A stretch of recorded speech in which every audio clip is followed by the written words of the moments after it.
Yesu asifiwe. Praise the Lord Jesus. Nataka kujifunza neno ambalo linasema kuondoa naziri. I want us to learn from a word that says giving a vow. Yesu asifiwe. Praise the Lord. Bwana asifiwe. Praise the Lord. Bwana asifiwe sana. Praise the Lord Jesus. Kuondoa naziri. Or removing a vow. Watu wengi wametia naziri kwa Mungu. So many people have vowed to God Wameshindwa kuiondoa. and they have not been able to terminate it. Naziri ni nini? What is a vow? Nadhiri iko kwa sehemu tatu. A vow is in 3 sections. Unaweza kumwambia Mungu nitafanya kitu fulani. You can tell God that I'll be able to do something. Naziri ni jambo ambalo umeamua kwa moyo wako mwenyewe. A vow is something you have decided in your heart. Ambayo unaamua kusema nitafanya hivi. And you decide to say that I shall do this. Kwa sababu ya Mungu. Because of God. Kuna wale ambao wanasema Mungu akinifanyia hivi. There are some who say that if God shall do this to me, nitamtolea hivi. then I shall give this. Kuna kitu kingine ambacho unamwambia Mungu. There's another thing you tell God. Nitakutumikia. That I shall serve you. Nitakutumikia kwa sehemu fulani. I shall serve you in certain way. Aidha niwe mwimbaji. Maybe in singing. Niwe mhubiri. Maybe in preaching. Niwe mtu wa kuosha kanisa. Maybe a cleaner of the church. Niwe mtu ambaye nasaidia maskini. Maybe a person who is a charitable kuna person. Kile ambacho unamwambia Mungu. There's something you tell God. Wewe mwenyewe in your heart, ndani yako, inside you. Unamwambia Mungu, you tell God, nitakufanyia hivi. I shall do this for you in my entire life. Hiyo ni naziri. That is a vow. Na hicho ni kiapo. And that is a vow ambacho wewe na Mungu, that an oath between you and God. Umeamua kukisema mwenyewe. You have decided in your heart to say. Kuna nyingine naziri. There is another kind of vow ambayo unasema that says nimejiweka wakfu that I have dedicated myself kwa Mungu to God. Sitafanya kitu fulani. I will not do this and that katika maisha in my life. Kwa mfano, for example, mimi ni mwanamke, I am a woman, na kwa sababu mimi ni mwanamke, and because I'm a woman, nitaolewa, I shall be married, nitakuwa na mume, I'll be having a husband, nitakuwa na kwangu, and I'll have my lakini home. natia kiapo, And then you vow mbele za Mungu, before God, niwe ni wao, whatever the case, sitaenda kinyume na mume wangu, I will not go against my husband, sitaenda kinyume na Mungu, I will not go against God, sitawahi kufanya kwenda kinyume na mapenzi yake, and I will never go against the will of God. Sitazini, I will not sin. Nitaishi, I shall live like that. Nikia, that is an oath, na ninazini, and then it's a vow. Wewe umeamua that you have decided kuagana, that you put a covenant between you and God. Bwana Yesu asifiwe. Hallelujah. Kwa hiyo tunaona kuna naziri aina tatu. And therefore we see 3 levels of vows. Aina ya kwanza ni kusema nitatoa. The first one you say that I shall give. Kuna watu ambao wako hapa wako chini ya laana. There are people who are under curse in this place. Na sitaogopa kusema hivi. And I'll not be afraid to say that. Ulizunguka kwenye ulizungulikia. You have gone all over you've gone. Wakati ulipokuwa na dhiki. When you had a problem. Ukamwambia Mungu nitafanya hivi. And you told God I shall do this. Utakaponibariki. And when you shall bless me. Lakini alipokubariki. But when he blessed you. Bado haujatoa naziri. You have not obeyed that vow. Kwa hiyo kuna naziri ya kutoa. There is that one that you matoleo yoyote. Chochote ambacho umesema nitafanya. Whatever you say that I shall do. Kuna naziri. And then this kind of ya kumtumikia Mungu. Of serving the Lord. Na mimi nimejiweka kwa Mungu. And you say that I have given myself to God. Maisha yangu yote. My entire life. Nitamtumikia Mungu. I shall serve the Lord. Nitamtumikia Mungu kwa uimbaji. I will serve the Lord in singing. Nitamtumikia Mungu kwa kutoa. Serving giving. Nitamtumikia Mungu kwa kuosha. Nitamtumikia Mungu kwa kujitoa kutembelea wagonjwa. Nitamtumikia Mungu. Kwa hiyo umejiweka wakfu kwa Mungu. Kwa ajili ya kazi yake. Lakini majaribu yalipokuja, ulipofika mahali, umeacha. And then you forsake it. Umeacha. You have forsaken that way. Kitu ya tatu, the third way, kujiweka wakfu, dedicating yourself, kukataa kitu fulani kama dhambi. By refusing sin. unasema sitafanya. And you say that I shall not do this. I will not forsake God. Sitavuta sigara. I will not smoke. Sitaiba. I will not sitanyang'anya. I will not rob. Unajiambia You telling kwa maisha yangu nimeamua na niwe ni wako. Whatever the case, nitajiweka wakfu. I shall dedicate myself before God. Bwana Yesu. Praise the Lord. Sijui uko nafasi gani? I don't know which level are you kwa hao watu wote. In those three examples I've given. Bwana Yesu. Praise the Lord. Nikiwa nafundisha natumia maandiko mengi. When I'm teaching, I use so many scriptures. Tasoma kitabu cha Mhubiri.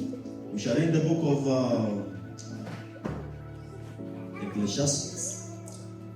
Sura yake ya 5 na mstari wa 4. Chapter 5 verse 4. Ecclesiastes. Mhubiri chapter 5 verse 4. Wewe ukimwekea Mungu nadhiri, usikawie kuiondoa, kwa kuwa yeye hawi radhi na wapumbavu. Kwa kuwa Mungu hayuko radhi na wapumbavu. Basi uiondoe hiyo uliyoweka nadhiri. Basi uiondoe hiyo nadhiri uliyoiweka. Bwana Yesu asifiwe. Amen. Biblia inasema hivi. The Bible says this. Ukiweka nadhiri, if you vow to God, umeamua kuweka nadhiri, and you have decided to vow. Nadhiri ni sehemu ya kiapo. A vow is an oath ambacho mtu anafanya akiwa peke yake. When someone does it when he's alone. Unaweza kuongea ukiwa kwa room yako. Maybe you can do it in your room. Unaweza kuongea ukiwa kanisani. You can speak it in the house of God. Lakini umeongea. But you are speaking. Haukufanya mapatano na Mungu na mwanadamu. You did not come to a covenant of man. Haukufanya mapatano na kanisa. You didn't do it with the church. Haukufanya mapatano na mchungaji. You didn't have a covenant with the pastor. Lakini unafanya mapatano. But you are having a covenant na Mungu. With God. Unamwambia Mungu. And you are telling God. Utafanya hivi. That I shall do this. Kwa hiyo mhubiri anatuambia. And therefore the preacher tells us. Mungu hayuko radhi. That God is not a fool or na wapumbavu. With those who are foolish, doesn't have a pleasure in the foolish people. Kwa hiyo mtu yoyote, therefore anybody ambaye ameweka nadhiri that has vowed mbele za Mungu to God, ukasema nitambariki mtu, and you say that I shall bless somebody, nitakununulia hiki, I shall buy you this, nitafanya hiki, I shall do this. Lakini Mungu anapokubariki, but when God blesses you, unakataa kufanya. You refuse to.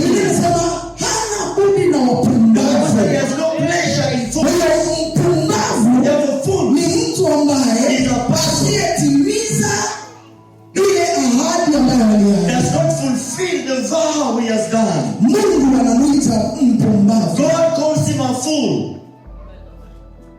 Bwana tusaidie. May God help us. Ni mara ngapi umetoa nadhiri? How many times have you vowed? Lakini wakati mawimbi yanakuja, and when the waters break, majaribu yanakuja, temptation rises, unaamua kurudi, you decide to step back, unaamua kuacha, you decide to forsake, unaamua kusahau, you decide to forget. Kuna watu ambao there are people here wanakuwa na santima that have got feelings na hisia and feelings. Kwa ufalme wa Mungu, in the kingdom of God, hatumtumikii Mungu we kwa don't serve hisia, God in feelings. tunamtumikia Mungu We kwa serve roho. God in spirit. Kwa sababu hisia because feelings ni kitu kinakujaga, is something that happens na kinapotea, and it disappears. Kuna wakati unasikia kupenda, there's a time you feel like kupenda, like loving, lakini kuna wakati usikii kupenda. and there's a time you don't Kuna like it. wakati unasikia kulia, There's a time you feel like crying, but there's a time it's kuna not. wakati unasikia kuongea, There's a time you feel like kuna talking, wakati and hausikii there's a kuongea. time you feel Hizo ni silent. hisia, And those are feelings. lakini hisia hatuziweki kwa kazi ya Mungu. Feelings are not put in the work of Ndio God. maana neno la Mungu And linasema, that's what the Bible says. tumikie Mungu That serve the Lord wakati unaofaa in season na wakati and usiofaa. out of season. Kwa Mungu anajua Because God knows. pamoja na kila kitu, Together with kuna everything, wakati chini ya there's a jua time under the sun. mtu anafikaga Someone comes to a point, katika hali mbaya, a point of not doing hali anything, ya kushindwa, a point of lakini katika hiyo hali and in that position bado utamtumikia. you have to serve the Lord. Bwana Yesu asifiwe. Praise the Lord. Hicho kuna watu anasema leo Someone comes and says, today kutoa maua hapa, I am coming to give this flower here. lakini wakikukwaza But anytime they wanasema na maua yangu you say, even with my flower sitatoa. I will not give. Lakini sawa ni sema But when you say it, hatukukuwa na wewe we were not with na you, haukuapa and you didn't vow kwa kanisa with the church, hii hapa kwa Mungu. but you vowed to God. Biblia inasema kuwa The Bible says ana radhi He has no pleasure in fools. Kwa hiyo mtu yeyote And therefore anybody ambaye uliahidi kwa Mungu, that you ever vow to God, Biblia inasema fanya haraka, the Bible says that do quickly, fanya haraka, do it faster, utoe kile uliahidi. go and fulfill what you said. Kwa sababu kuna watu Because there are people, wamefunga na kuomba, they have been praying, wamekesha na kujitoa, they have gone over hawaioni baraka ya they have Mungu never seen the blessing of sababu God. na Why? Because the curse na balaa and iko problems juu are yao upon them sababu ya nadhiri walizozitoa. because of the vows they gave.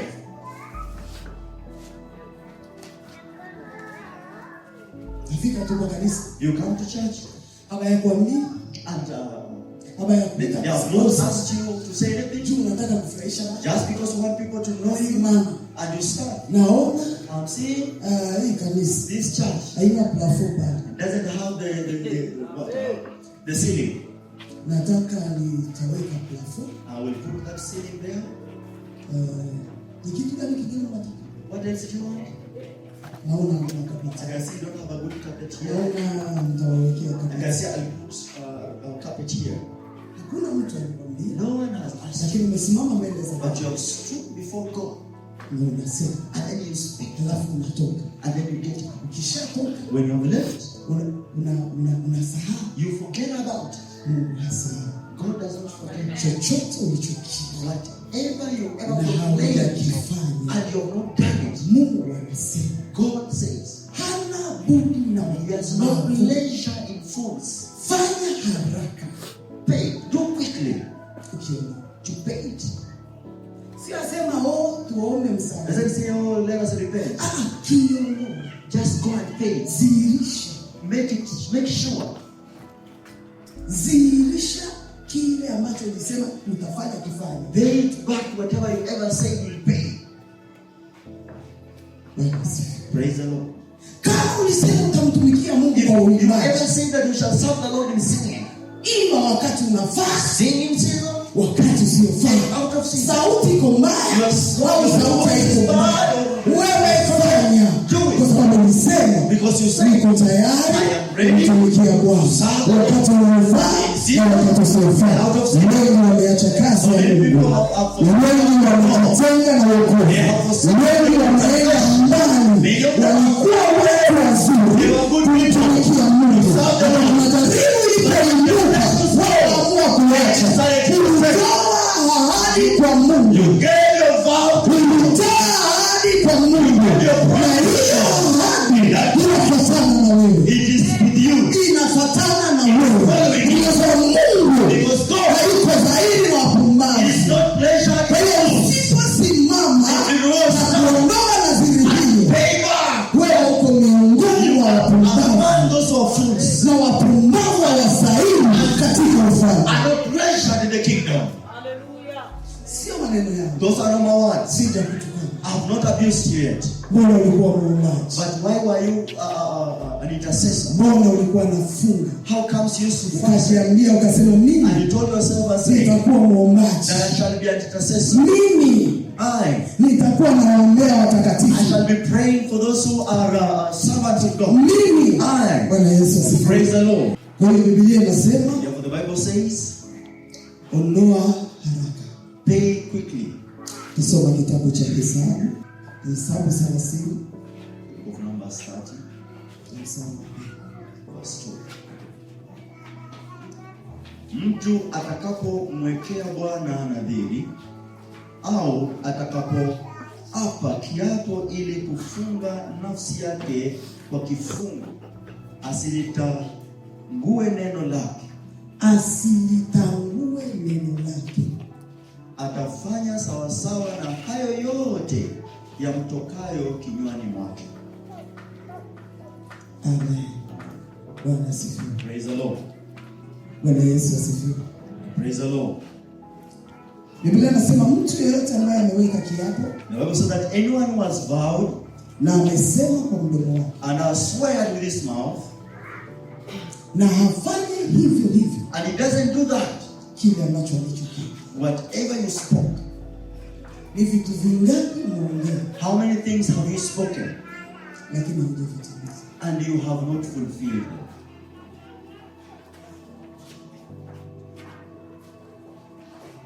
Ni mara ngapi umejitoa? How many times have you given yourself?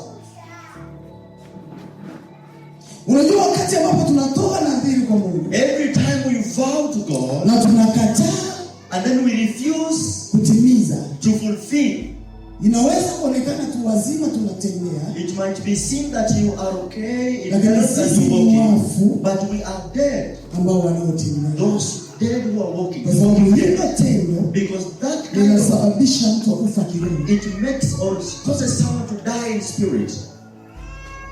Mtu yeyote Anybody asiyetoa nadhiri yake does not pay his vow, anasababisha it causes kifo cha kiroho. the spiritual death in his life. Ili jambo ni takatifu kwa Mungu. This one is a holy thing or action. Wakati wowote, na ndio maana Biblia inasema unapotaka kuongea, zungusha ulimi wako mara And saba. that's why the Bible says that if you want to say anything, think against it. Usiseme tu kwa hisia, Don't just talk out of lakini it, maanisha nini unataka kuongea. but be sure of what you want to say. Ni vitu vingapi umeongea? How many things have you spoken before men? Mimi nataka kuwa mhubiri wa nje. Oh, I want to be an evangelist. Nitakuwa nahubiria watu pale nje. I'll be preaching to people out there. Lakini leo But today, ni wangapi mwaleta kwa Yesu? how many people have you drawn to God? Vikao ambavyo tunakaa, And those ambavyo gatherings, tunakaa ni vya kusengenya. we have are about gossip. Ni mara ngapi mhubiria mtu How many times have you preached to someone? anapofanya makosa unamwambia hapana, And when he does something wrong, you say, Mungu no, hapendi hiki. God does not love this. Njoo kwa Yesu. Come back to Jesus. Simama na utakatifu. Stand in holiness. Ni mara ngapi How many times? na ulisema And you say mimi nitakutumikia, that I shall serve you. mimi nitakufanyia kazi. I shall be working for you.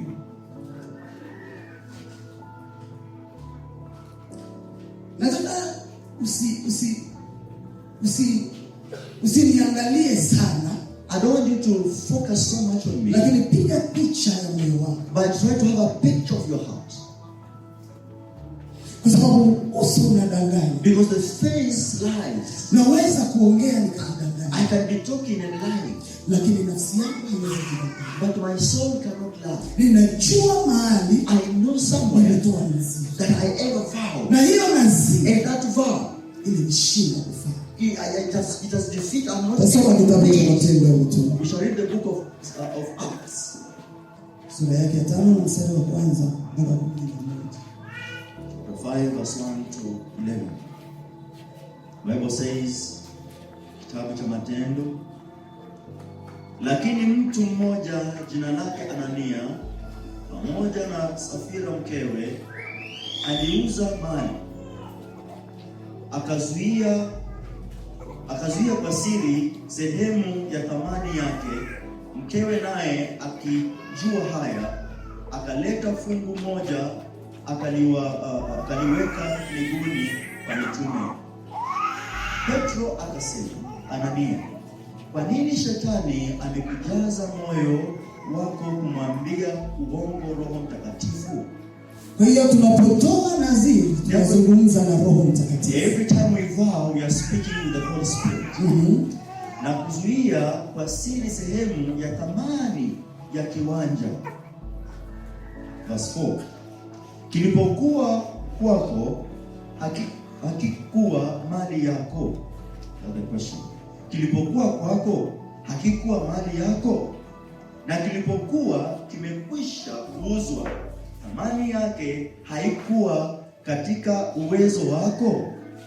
ilikuwaje hata ukaweka neno hili moyoni mwako? Hukumwambia uongo mwanadamu, bali Mungu. Verse 5. Anania akaanguka akafa. Aliposikia maneno haya akaanguka akafa.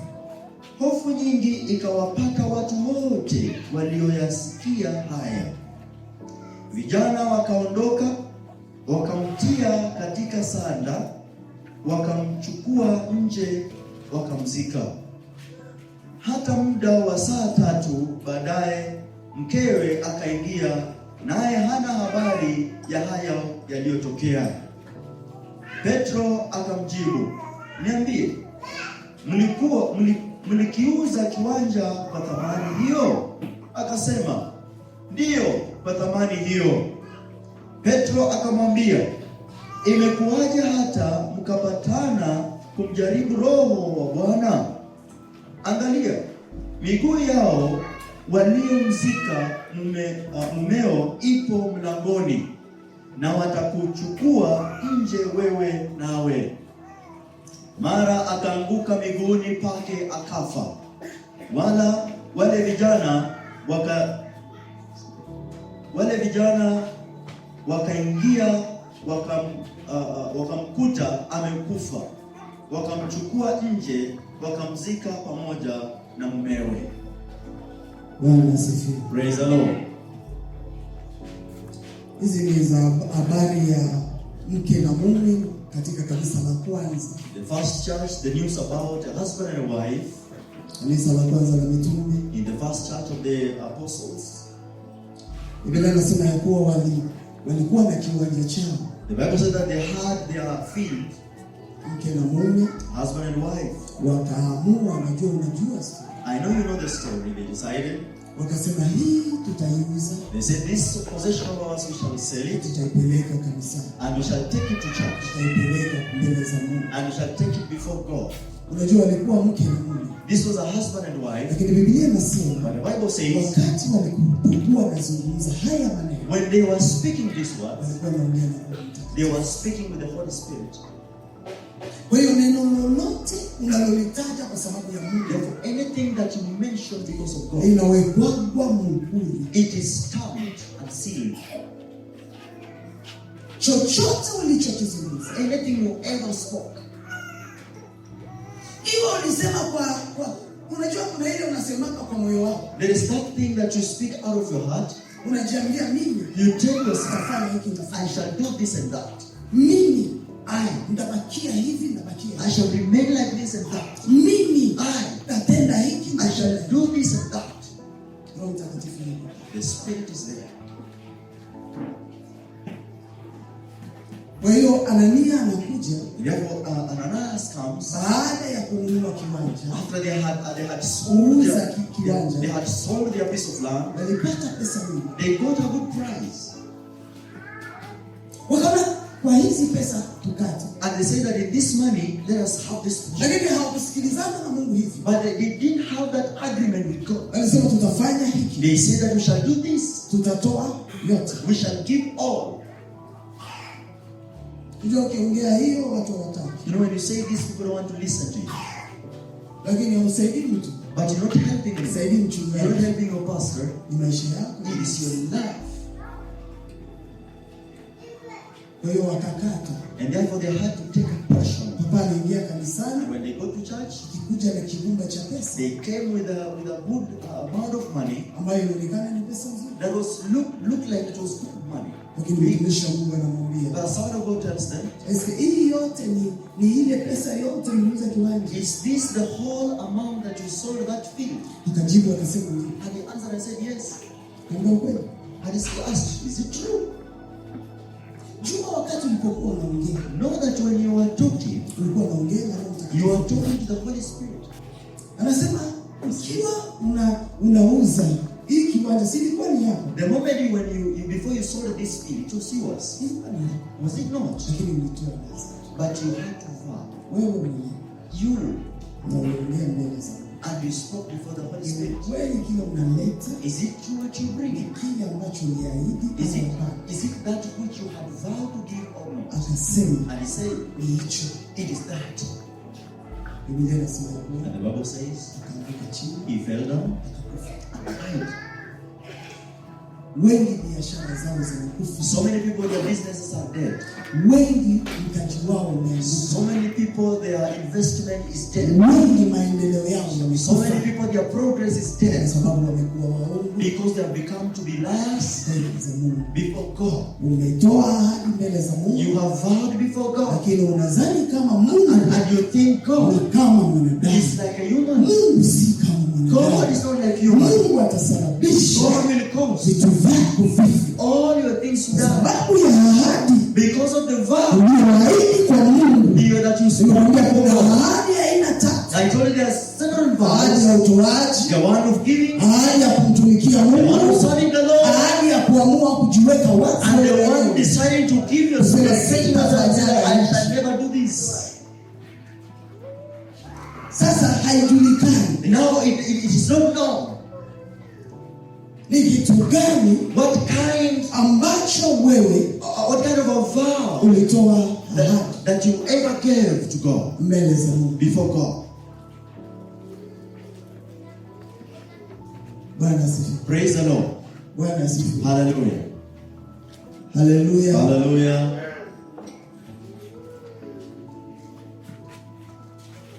Mke wake akaja. And the wife came. Mke wake alipofika, When the wife arrived, walisikilizana. they had agreed back. Kitu ambacho nataka kukwambia, What am I telling you? katika ufalme wa Mungu In the kingdom of God, ni mtu binafsi. it is personal. Yeye na Mungu. It is you and God. Maneno ya Mungu The words of God si kwa sababu ya mume au mke. is not because of a couple. Kila mtu ameitwa na Mungu peke yake. Everyone has been called by God, by Na yourself. utasimama mbele za Mungu And you peke shall yake. stand before God alone. Na utatoa hisabu peke yake. And you shall give your account alone. Watu wengi Many wanajidanganya. people like to Tumeingia kanisani we have watatu. come to church twice. Watatu tutaenda We pamoja. shall go together. Utaenda peke You yake. will go alone. Na utatoa hisabu You peke shall give your yake. account alone.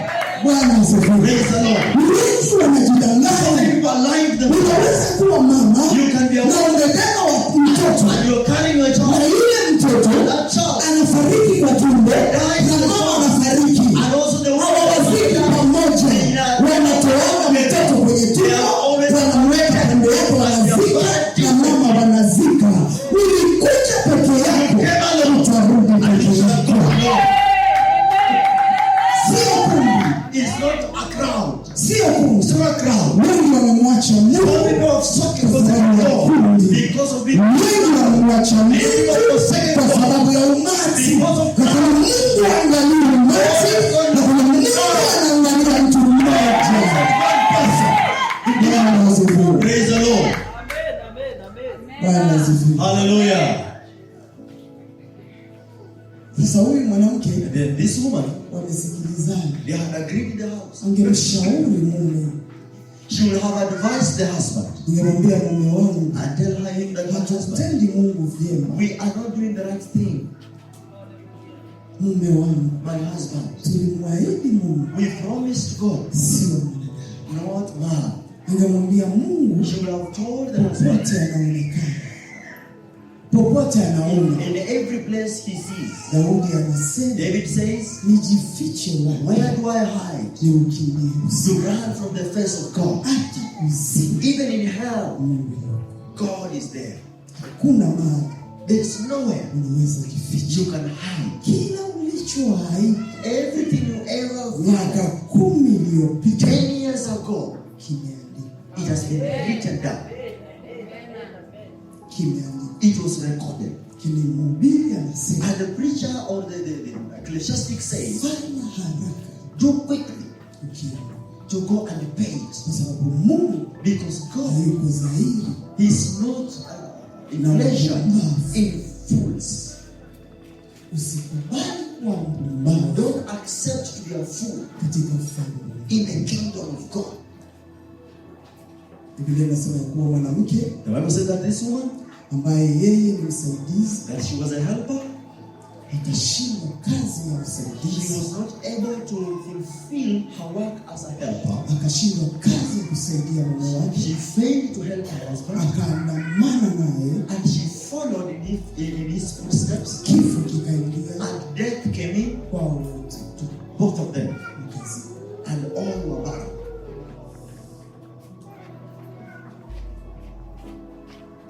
Toa ahadi ambayo Mungu ulimwekea Mungu, itimize. Can you pay the vow that you gave to God? Unaenda makanisa wakitoa maenvelope, You go to a church and they are giving envelopes juu nataka wewe wakuone na wewe ulichukua ile just ahadi. because you want people to see you. Also, you had an opportunity to have an envelope. Unakuja You come unachukua, and then you pick. toa 5,000, I'm giving 5,000. toa 500, I'll give 500. toa 100, I'll give 200. alafu unaenda unaiweka kwa Biblia. And then you go and hide it in the Bible. Alafu unasema watanipata. Then you say, where will they know me or find me? They will never find you, by the way. Kuna Mungu atakupata. But God will find you. Kuna Mungu atakupata. This God shall find you. Nazungumza na mtu. I'm speaking with someone. Unalia sana. You cried for so long. Unaona kwamba Mungu asikie. It's like God does not Lakini hear you. Mungu anazungumza. But God is speaking. Ondoa kile ulichoahidi. Pay back everything you ever vowed. Kile ulichoahidi. Everything you vowed. Come and pay. Kuna mtu mmoja amegusa moyo wangu. One person touched my heart Katika kitabu cha Wafalme wa Kwanza. in the book of 1 Kings, Sura ya kwanza, chapter 1, mstari wa 10. verse 10. Naye huyo mwanamke alikuwa na uchungu rohoni mwake, akamwomba Bwana, akalia sana. Verse 11. Akaweka nadhiri, akasema, Bwana wa majeshi, ikiwa wewe utaliangalia teso la mjakazi wako na kunikumbuka, wala usinisahau mimi mjakazi wako, na kunipa mimi mjakazi wako mtoto mume, ndipo mimi nitakapompa Bwana huyo mtoto siku zote za maisha yake. Amen. Amen. Tutaendelea kusema mbaya. You shall continue with Tunamwona Ana, We see Anna, faida ya kutoa ahadi. the benefits of giving or paying back your Wakati vow. wowote unapotoa naziri, Anytime you vow, ni jambo la kufaidisha haraka. it is something that will benefit you quickly. Ana alikuwa hazai, Anne was not able to have a child.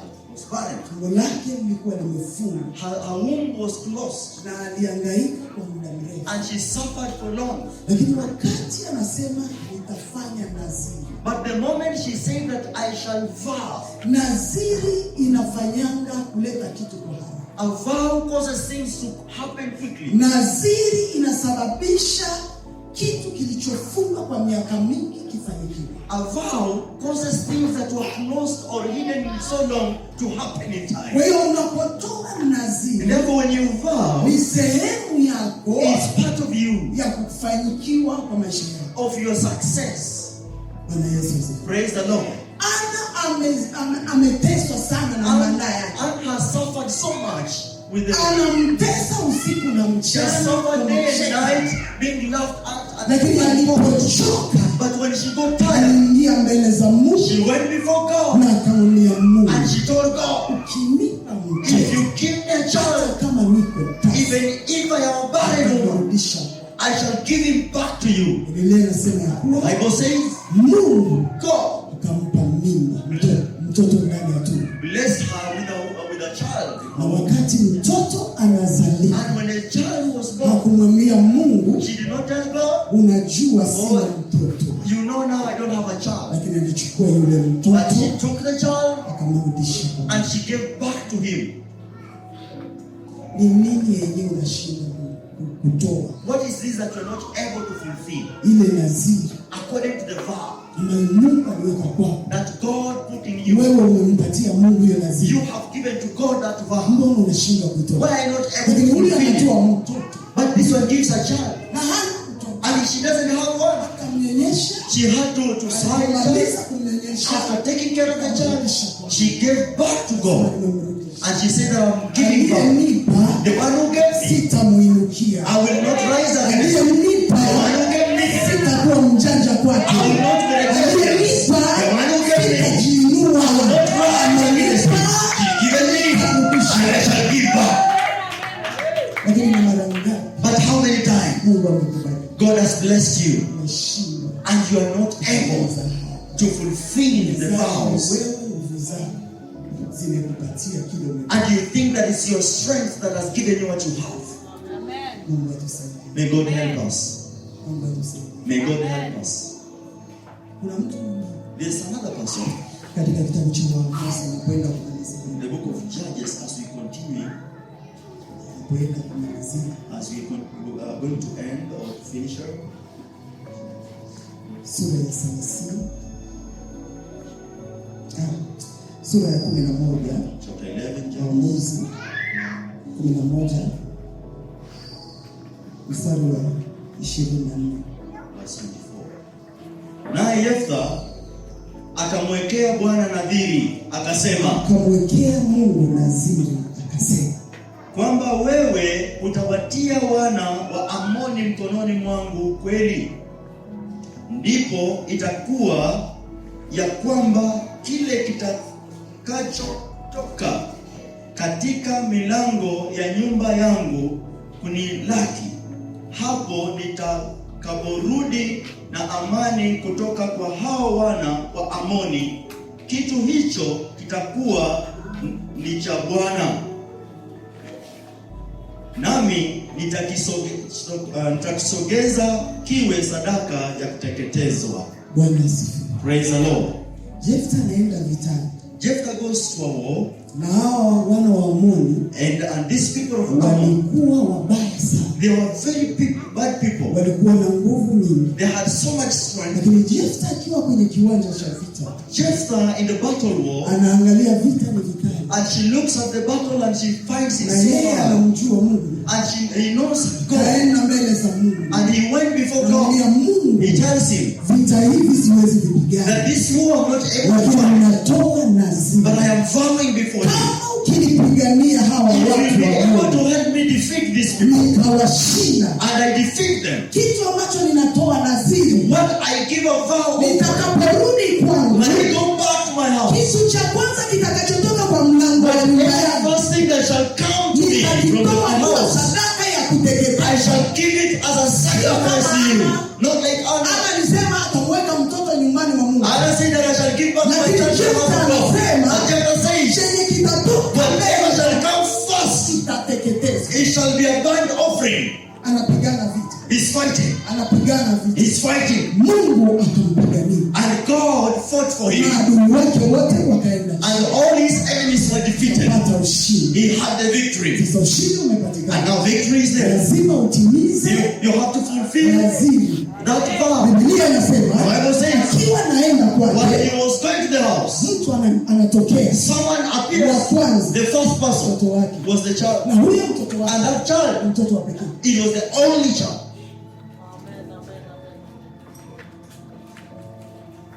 Lakini Jephthah And Jephthah, alimwamini Mungu. he believed in God. Alimjua ni nani. He knew who is this kind of a God that I'm serving. Unajua tunashindwa kutimiza lazima We are not able to kwa fulfill sababu our vows hatuelewi mkuu wa huyu because Mungu. we don't understand how big God is. Hatuelewi uaminifu We don't wake. understand His faithfulness. Hatuelewi We don't ukuu wake. understand how great He is. Tunashindwa. That's why we are not Kama defeated. ungelijua, If you know, hakuna kitu kinaweza kukushinda. there's nothing that is Biblia inasema impossible. ya kuwa The Bible says, akararua mavazi yake. He tore down His cloth and He cried, Akasema, mwanangu, my child, He said, toa ahadi kwa Mungu. I gave a vow to God. Chochote kitakachokuja mbele yako, Whatever shall come first before me, sadaka ya kuteketeza. it shall be a burnt offering to God. Kwa hiyo wewe, Therefore, you sema kuteketeza. You have to be bound. Haijalishi kwa peke yako, It doesn't matter you are alone, lakini lazima nitimize but I have to fulfill nilichoomba. the one that I told. Lazima I nitimize have to fulfill kile ambacho that which niliongea mbele. I spoke before God. Mtoto akamwambia, And the child told him, Na iwe hivyo. So be it. Kile ulichomwambia. Whatever you told God. Lakini naomba Baba. But I pray God, my Father, before you burn me, nipatie miezi. give me 2 months. Niende nikalilie ubikira wangu. Let me go and cry for my kwenye milima pamoja virginity na wasichana wenzangu. together with other virgins in the Kutoka hills. kule After that, nimekewa. come and give us an offering. Mbona umeshindwa Why are you not able kutimiza ahadi to fulfill the ambayo vows uliahidi? that you ever said before God? Mbona umeshindwa? Why are you not able to pay? Biblia inasema The Bible says, Jephthah akafanya hivi. Jephthah fulfilled what he said. Mtoto wa pekee katika The only child was burnt. Mungu atusaidie. May God help us. Kokote ulipotoa maziwa, Everywhere you ever gave your vow, nenda ukaitimize. go and fulfill it. Go and pay it. Haukupigwa fimbo wakati uliongea. Not beat you for you to say whatever you say. Uamuzi wako mwenyewe. It was your own will, Utasema, and you said, utafanya. you shall do it. Nenda kaiondoe. Go and pay it back. Usiwe mpumbavu. Don't be a fool. Kama ulisema utamtumikia Mungu, If you ever said you shall serve God, unapotoka leo hapa, from now, anza kazi yako. begin to serve the Lord. Anza kazi yako. Render your services to Wewe God. ni wako. In whatever the case, Utumikie. serve the Lord. Watu wakucheke, Let people laugh at watu you. wakuongee, People talk about you. nafuu Whatever the case, na mtumikie. serve the Lord. I don't want to know. Kwa sababu ni naziri, Because it is a vow utie kwa Mungu. that I gave to Kwa God. Mungu, And I say, maisha God, yangu yote, my entire life, kutumikia. I shall serve you. Katika kutumikia Mungu. In your service to God. Hakukuoni asema kuko rahisi. It's never said that it's easy. Amalo tia kuna rahisi. It's never easy. Ni rahisi. It's never easy. Katika huduma ambayo uliahidi, And in the service that you had to promise, ndio mwiba katika maisha. that is the thorn in your life.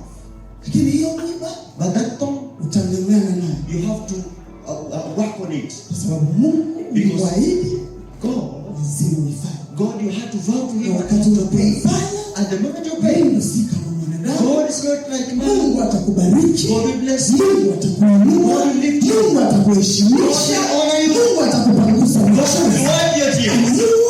Amua And decide today kutoa maziwa. go and Ili pay. kuiona baraka ya For Mungu you to see the blessing of katika God maisha yako. in your life. Mungu awabariki. God bless you. Amen. Amen.